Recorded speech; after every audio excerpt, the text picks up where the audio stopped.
Lebanese Kaak is a bread usually found in particular bakeries or sold by street vendors. It's characterized by its shape-like purse and sesame seeds all over its top. It's very tasty and is ideal for breakfast or dinner, filled in with thyme along with a cup of tea. In this recipe, I'm going to show you how to bake your Lebanese Kaak from scratch. For the printable recipe, make sure to check the link in the description below. I will first start by putting the instant yeast in the water. I usually choose a water at the temperature of 25 to 26 degrees in the winter, and I'm going to stir the instant yeast in order to dissolve it in my water. It's important to let it rest for about 10 minutes in order for the yeast to be activated.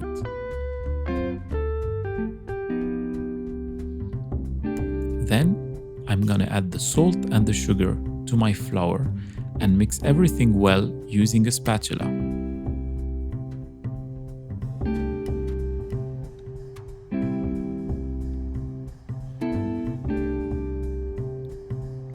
I'm going to create a hole in the middle where I will pour my instant yeast. Now that the yeast has been activated, I can add it along with the water in the flour.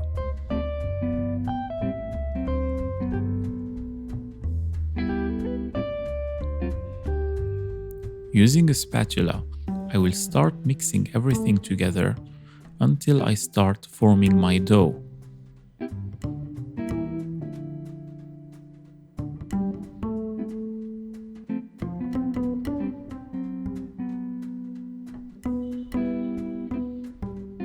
When the dough has started to form, I will continue mixing everything using my right hand, keeping my left hand clean.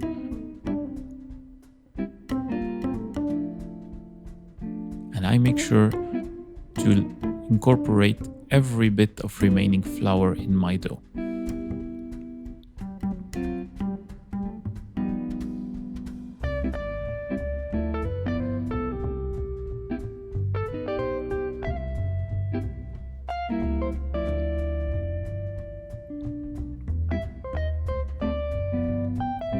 Now that the dough has started to form, I'm going to add the olive oil.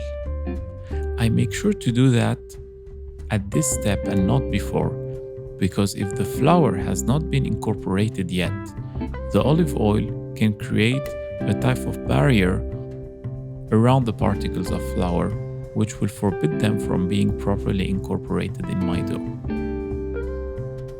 The olive oil is what is going to give the kaak its tenderness.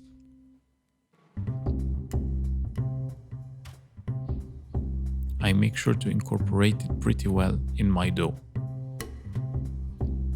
Then I'm going to start the kneading process. I make sure to not add any flour on my working surface because the kneading process does not require flour even if my dough sticks. I have to work it pretty well in order to get in the end something pretty smooth. The more elastic my dough will become, the better it will be once it will rise in the oven.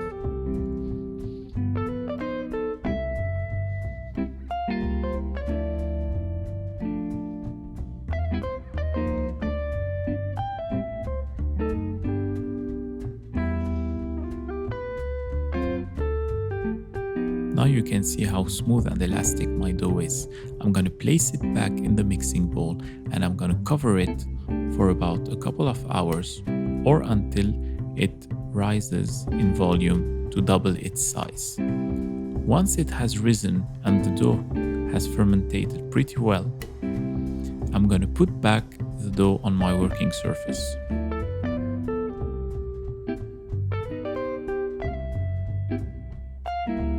This time though, I will flour it a bit in order for my dough to not stick once I will start giving it its shape.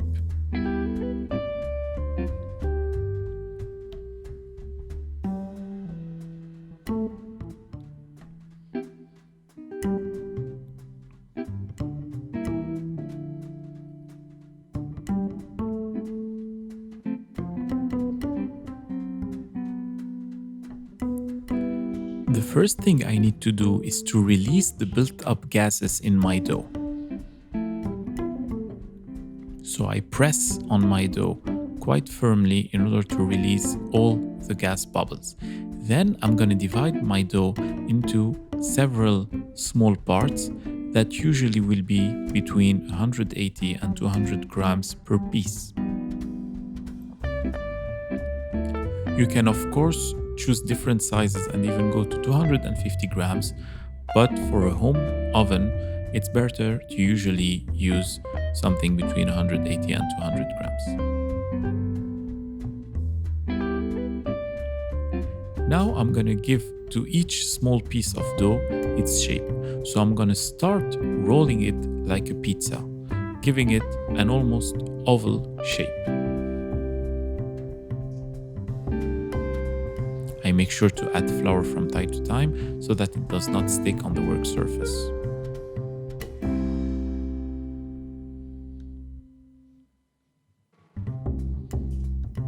Now that I have obtained the desired shape, I'm going to create a hole on the top. You can use a bigger mold if you want, or a small one. Then I'm going to place it on a baking sheet on a baking tray. And I'm going to repeat the same process for the remaining pieces. Now that my pieces have been formed, I'm going to brush them gently with water so that it will be easier for me to sprinkle the raw sesame seeds so that they can stick on the dough. I make sure to generously spread all over the raw sesame seeds, and they are what really give the Lebanese Kaak its amazing taste.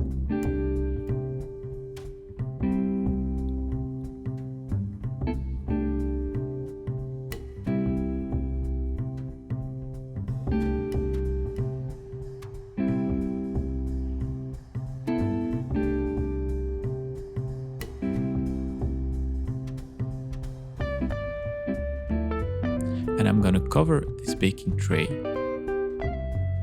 in order to let these kaak rise in volume. In the meantime, I have preheated my oven at 250 degrees Celsius. Now that they have risen in volume, this should take about 30 minutes to 45 minutes, I will place them in the hot oven for about 10 minutes on convection, then use the upper fire in order to give them a golden brown color for about a minute and a half. Now that my kaak have been baked, I can simply verify that they have been cooked by tapping them and make sure they sound hollow. I hope you enjoyed this recipe. Please make sure to like this video and subscribe to our channel and check out our website for many more recipes.